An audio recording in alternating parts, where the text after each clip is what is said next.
Bon les gars, c'est la fin de saison, on va pas parler du match d'hier, hein, ça sert à rien. L'OM ne sera pas européen et Dieu sait qu'on le mérite pas. On va parler dans cette vidéo de la direction, de l'effectif, de comment je vois les choses et comment je vois la suite bien sûr. Je vous cache pas que je suis très inquiet. Je vais vous donner une anecdote parce qu'on va déjà commencer par ma courte. On avait un propriétaire à l'OM dans les années 2000 et Dieu merci, hein, j'ai connu cette époque, j'ai connu ce stade. L'exigence était tout autre, mais c'est bien normal hein, que c'est plus comme avant parce que on peut plus faire les mêmes choses qu'avant. Voilà. Vous le savez très bien pour les connaisseurs. La vindicte populaire a été tellement différente. Robert Ludreyfus était conspué régulièrement. D'ailleurs, lui, il aimait l'OM, il a mis beaucoup d'argent. Il venait souvent au stade Vélodrome. Mais il faut avouer que la gronde était forte envers lui et dès le départ, même s'il avait mis l'argent. Il faut reconnaître que McCourt, qu'on aime ou qu'on n'aime pas, depuis 7 ans, on a eu des bonnes saisons et des saisons catastrophiques. Il n'a jamais vraiment été pris en grippe. Je me rappelle en septembre 2017, il y a eu quelques banderoles des South Winners envers lui, en anglais d'ailleurs. Cette année, il y en a eu quelques-unes au stade Vélodrome. Bon, il n'y a pas eu de chant véritablement contre lui hein, depuis son mandat. Et à chaque fois, je me disais, bon, le fusible Garcia, Jacques-Henri Hérault, bon, le prochain, ce serait bien que l'Américain commence à être vraiment pris en grippe, hein. Quand je dis ça, c'est par le peuple marseillais en général, tout simplement. Mais bon, là, c'est un peu plus le cas quand même. C'est un peu plus le cas. Ma courte, vraiment, il est un peu dénoncé, et tant mieux, parce que l'OM est prise en otage avec ce monsieur qui a mis de l'argent, c'est vrai, il faut le reconnaître. Mais est-ce qu'il a les reins assez solides à l'avenir pour permettre à l'OM de reconstruire un effectif de qualité, je dis bien, et de gagner rapidement des trophées? J'en suis pas sûr, j'en suis pas convaincu, et sa motivation laisse à désirer, hein, c'est le moins qu'on ne puisse dire. On le voit jamais, il s'exprime pas. Donc ma courte, les gars, c'est un sujet important. C'est un sujet important, je sais que j'en parle beaucoup. J'en parle beaucoup. Bon, après, je pense que ça se comprend. Et encore une fois, je fais référence à Robert Ludreyfus dans les années 2000, paix à son âme hein, d'ailleurs, qui avait mis beaucoup d'argent, qui lui aimait l'OM, qui lui venait au stade. Je peux vous dire qu'à l'époque, il n'y a pas eu que des broncas, hein. Il y avait une forte pression vers lui et dès le départ. Voilà. Maintenant, bon, il y a certains supporters qui disent, il met l'argent, les autres ont qu'à mieux l'utiliser.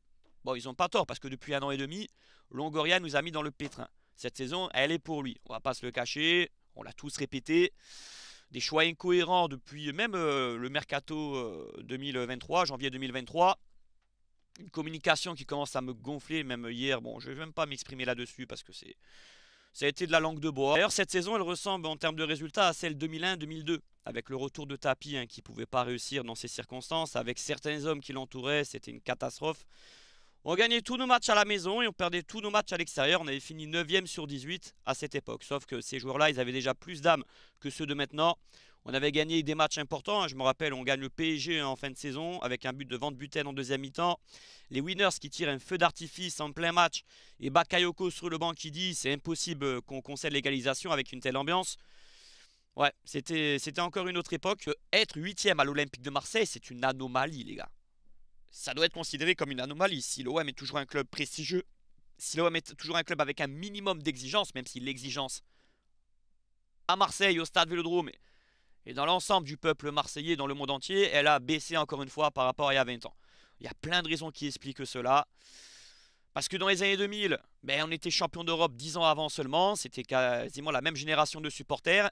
Tu peux plus me faire les mêmes choses qu'avant au stade Vélodrome. Et puis oui, il y a des choses qui ont changé. Donc Longoria, moi je vais vous dire, est-ce qu'il mérite de partir? Est-ce que Longoria là, mérite de partir? Bah oui. Moi, depuis que je supporte ce club, depuis 99, après une telle saison comme ça, tu en sors pas indemne hein, en principe. C'est anormal les gars. Donc oui, il mériterait de partir. Maintenant, la question que je me suis posée souvent cette saison, et notamment récemment, c'est que si quelqu'un le remplace, est-ce que je vois l'avenir de l'OM avec des beaux horizons, avec des beaux jours? La réponse est non. Non, non. C'est pas ça en fait qui va m'extasier. Que Longoria reste ou pas, je m'en fous. Je m'en fous. Mais il mériterait de partir. Vu ses résultats depuis un an et demi, c'est une évidence. Moi, c'est l'Américain que j'attends au tournant. J'attends un nouveau projet flambant neuf. Voilà, j'en ai marre. De l'ère courte, j'en ai marre les gars, ça fait plus de 7 ans. Les supporters ont été très gentils envers lui. Il a mis de l'argent, mais ça n'a pas été le seul. Je vous ai donné l'exemple de Robert Ludreyfus quand même, qui est un bon exemple je trouve, sur plusieurs points. Enfin, bon exemple, dans le sens où il y a même des côtés où il a fait plus que ma courte, hein, d'ailleurs, en plus. Hein. Mais voilà. Après, je sais que cette année au Stade Vélodrome, McCourt, il a pris quelques banderoles encore une fois. Donc la gronde a commencé à monter. Parce que ça se joue là, les amis, hein. La pression, si vous voulez, quand ça gronde au Vélodrome, quand il y a des banderoles, quand il y a des broncas, les médias y relayent. Ça fait tout un pataquès et c'est pas bon pour l'image de l'OM et de McCourt en l'occurrence, hein. Lui, il lit ça dans la presse, c'est pas bon pour lui. Et tiens, d'ailleurs, petite parenthèse, vaut mieux un stade plein qui gronde qu'un stade vide, un stade qui se vide, un stade qui ne vit plus. Je vais vous donner une anecdote. En mars 2016, quand Margarita a mis le club officiellement en vente, c'est juste après le OM Rennes, là, où ça a grondé dans les deux virages. Voilà, on perd 5-2, il y avait une grève les 15 premières minutes, les virages étaient vides, et ensuite, voilà, c'était chaud, c'est chaud. Et puis après, il y a eu un OM Bordeaux 15 jours plus tard, où c'était aussi chaud. Donc tout ça pour vous montrer que quand ça gronde, c'est mieux que de vider le stade. Voilà, parce que je vois beaucoup de débats là-dessus sur Twitter, c'est mon point de vue, et parce qu'encore une fois, ça sera beaucoup plus relayé. Donc, je suis dégoûté, les gars. Je suis dégoûté. Moi, Longoria, est-ce que je crois encore en lui? Non. Mais je sais qu'un autre à sa place, j'y croirais pas non plus. Dans l'état actuel. Avec l'Américain qui va donner des moyens moindres, je dis bien, et je suis gentil. Je suis inquiet. La DNCG, on va se le répéter, va pas nous faire de cadeaux. On a fait un recrutement pour se qualifier impérativement en Ligue des Champions. Et là, on n'a même pas de Coupe d'Europe. On devra aussi vendre. Alors oui, les ressources qu'on aura cet été, la vente de joueurs, à part Balerdi, on n'a aucun joueur bankable, hein, comme ils disent, comme c'est à la mode. Et puis, bon, il y a ce côté prestige de l'OM qui peut permettre à quelques bons joueurs de venir chez nous. Ou voilà, parce que bon, Villas-Boas, Bielsa, on les prend hein, quand on n'a pas de Coupe d'Europe, hein, tu vas me dire. Mais là, le chantier me paraît encore plus grand qu'avant. Même si je me rappelle hein, que juste avant Bielsa, on avait une équipe à l'agonie vraiment, hein. Les Benjamin Mendy, Lemina, Imboula, on ne croyait pas en eux, hein. Ils avaient fait une saison catastrophique sous Elibop et sous Anigo. Alors où je vous fais cette vidéo, on est lundi après-midi. Je ne sais pas si Longoria va rester. Je ne sais pas si McCourt va vendre le club. On verra bien. Dans les deux cas, je serai content parce que moi je souhaite le départ de McCourt et donc en même temps le départ de Longoria. Ça va de soi. Et là, je serai le plus heureux. Je sortirai le champagne avec vous en direct. Il n'y a pas de problème. Après, si Longoria veut partir, mais qu'il parte. Mais c'est pas ça qui va me faire sauter de joie. Parce qu'encore une fois, hein, que Longoria quitte le club ou qu'il se fasse virer hein, par McCourt, ça serait quelque chose de normal. Celui qui dit non, ça serait incohérent et tout. Les gars, on est 8ème. Il y a eu des gros problèmes cette saison. Il y a eu 4 entraîneurs. Alors c'est vrai que c'est un homme qui connaît le football, hein. En l'été 2021, il a fait venir des joueurs de ballon. Ça, on peut pas lui enlever. Des Guendouzi, des Saliba, et j'en passe. Mais on ne peut pas parler que de ça. Le plus important, c'est le bilan. Est-ce qu'il a les épaules pour être président de l'OM? Ça, j'ai toujours dit que non. Non, non, il manque de poigne. Au niveau de sa communication, ça manque aussi de transparence, hein. On dirait un homme politique des fois quand il s'exprime. Donc vous voyez, là, je fais cette vidéo. Bon, c'est peut-être parce que c'est la fin de saison que... Voilà, on a... Hier, on s'y attendait, mais le constat, il est là. L'OM ne joue pas de Coupe d'Europe. Que Longoria part, tout reste, ça me fera ni chaud ni froid, honnêtement. C'est le responsable de la saison gâché, je le sais. Mais moi, encore une fois, hein, je parle beaucoup plus de McCourt, qui est là depuis 7 ans, qui bénéficie, je dirais, d'une certaine... pas d'un certain crédit, le mot serait fort, mais d'une patience, je dirais, quand même, dans l'ensemble, que n'avaient pas d'autres personnes fut un temps. On a connu des saisons même pires que celle-là, hein, et à chaque fois, il y avait des décisions importantes qui étaient prises. Il y avait une gronde bien plus importante. J'en parle beaucoup à mon ami Sofiane, hein, qui va venir en live avec moi, le plus exigeant des supporters de l'OM que j'ai jamais connu de ma vie, et que même vous, la plupart, à chaque fois qu'ils viennent, c'est la folie, vous êtes en pétard. Sofiane va venir avec moi en live, ça va être chaud. Pur Marseillais, hein, qui a connu le Vélodrome dans sa vie depuis plus de 25 ans, et qui pointe du doigt ce manque d'exigence des supporters de l'OM de plus en plus. Eh bien, on va en parler avec Sofiane, ça va être sympa. Et on va parler aussi... le mercato, j'ai pas envie d'en parler pour l'instant, les gars. J'ai pas la tête à ça. On en parlera plus tard.